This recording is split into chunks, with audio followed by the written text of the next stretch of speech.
হচ্ছেন মালিক, স্রষ্টার প্রতিনিধি হচ্ছে ভগবান, আর স্রষ্টার চ্যাপ্টারটা কিন্তু টোটাল আলাদা।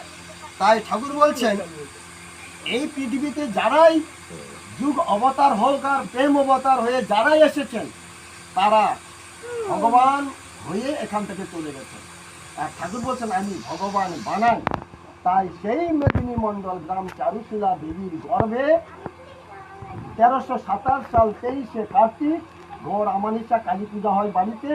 সেই কালী পূজা রাত্রিতে 10টা 20 মিনিটে পূজা লগ্ন আছে, কিন্তু ওই 10টা 20 মিনিটেই সবই জোগাড় দেওয়া হয়েছিল, কিন্তু চিনির ডালা জোগাড় দেওয়া ছিল না। তো ঠাকুর মশাই বলছে সবই তো জোগাড় পেলাম, কিন্তু চিনির ডালা তো এখানে পেলাম না, চিনির ডালা তো নেই।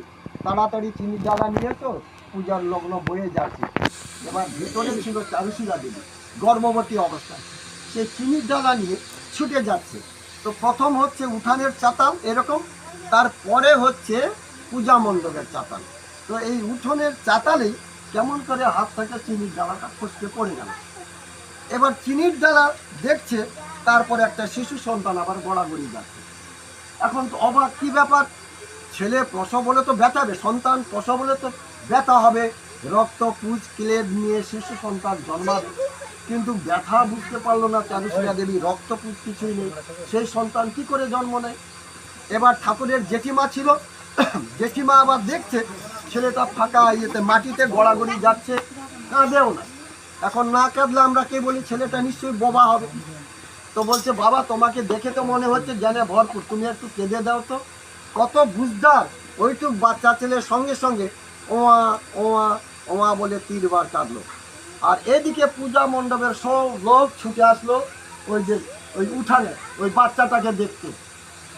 তাহলে এখন ওই যে বাচ্চা, এদিকে অনেকে তো অনেক কথা, কেউ বলছে কালা পাহাড় হবে, কেউ বলছে অমাবস্যার রাতে জন্ম, কেউ হবে ডাকাত হবে, নানা রকম নানা কথা।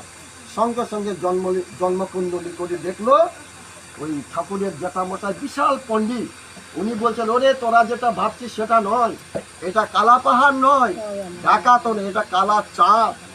এই যে অমাবস্যার গাঢ় অন্ধকারে আলো নিয়ে তিনি পৃথিবীতে, তাই এই পৃথিবী ঘোর তামসিকতার অন্ধকারে চেয়ে গেছে, সারা পৃথিবীকে তিনি আলোকিত করে দিয়ে পৃথিবী থেকে যাবেন, তার জন্য তিনি এই ধরা ধামে এই অমাবস্যা রাতে তিনি আবির্ভূত হলেন।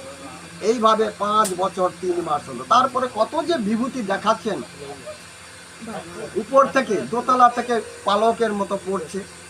এদিকে যখন হাঁটতে শিখলো, হাঁটতে হাঁটতে ভ্যানিশ হয়ে যাচ্ছে, নিজেকে ভ্যানিশ করে দিচ্ছে। তার